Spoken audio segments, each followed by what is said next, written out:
Welcome to the Scottish Rite Journal podcast, an audio presentation of the Scottish Rite Journal, brought to you by the Supreme Council of the Scottish Rite, Southern Jurisdiction, Mother Supreme Council of the World.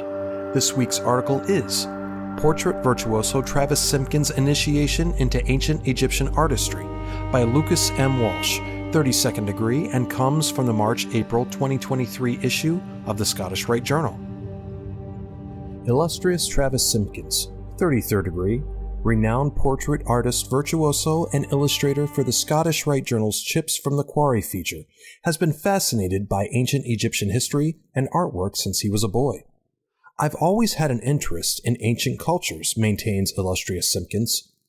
He notes that he has long admired Sir Ernest Alfred Thompson Wallis Budge, 1857 to 1934, an ancient Egyptologist and author who was widely read around the world in the 19th century.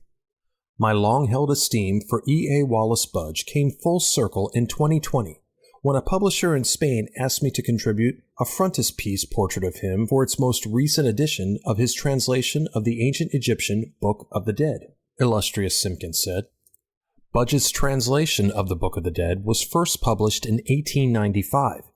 Here it should be remembered that the Scottish Rite's 31st degree, Inspector Inquisitor, relies heavily on the Book of the Dead. Dr. Rex R. Hutchins, 33rd degree, Grand Cross, A Bridge to Light, 4th edition, page 295. Illustrious Simpkins has recreated in his charcoal medium some of the most important works of Egyptian antiquity, such as the limestone bust of Nefertiti, a sculpture of Osiris from the 26th dynasty, and the Tutankhamun, King Tut, funerary mask in gold, shown in the November-December 2021 Scottish Rite Journal. Another Egyptian-inspired Simpkins work is a cat-like image, for in ancient Egypt, notes Illustrious Simpkins, the goddess Bastet was believed to reveal herself in the form of a cat.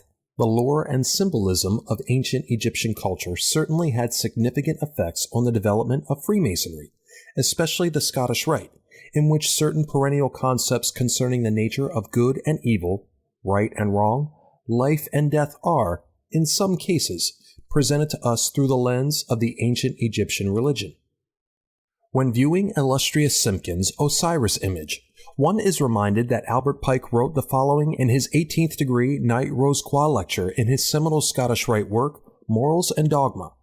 Of this supreme being, Osiris was the image, source of all good in the moral and physical world, and constant foe of Typhon, the genius of evil, the Satan of Gnosticism, brute manner, deemed to be always at feud with the spirit that flowed from the deity, and over whom Har-Giri, the Redeemer, son of Isis and Osiris, is finally to prevail.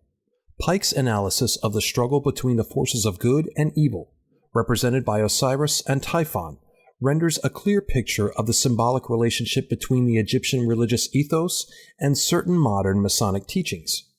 In the Fellowcraft degree, the penultimate lecture notes that Freemasonry has preserved some of the most expressive symbols and modalities that ancient cultures around the world have had to offer mankind. A great many Masonic teachings were, of course, heavily influenced by older, pre-existing philosophical and religious systems such as those of ancient Egypt. Nefertiti, for example, whom Illustrious Simpkins has depicted in his work, was the royal wife of Pharaoh Akhenaten, a monarch who attempted to promote the worship of one almighty solar deity called Aten. Solar worship also features prominently in Pike's analyses of ancient religions. The annual descent of the sun at the winter solstice and its resurrection form the basis of many an ancient legend. So the ceremonies of this degree receive different explanations, he notes in his 18th degree Morals and Dogma lecture.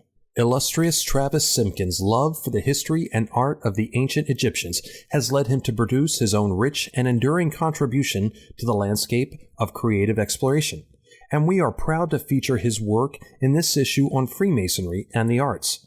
This, in turn, can lead us to thoughtful reflection on the ancient Egyptian contribution to the philosophy, lore, and degrees of the Scottish Rite.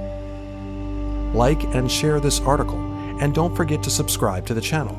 If you wish to comment, please leave one, and as a reminder, hit the notifications bell.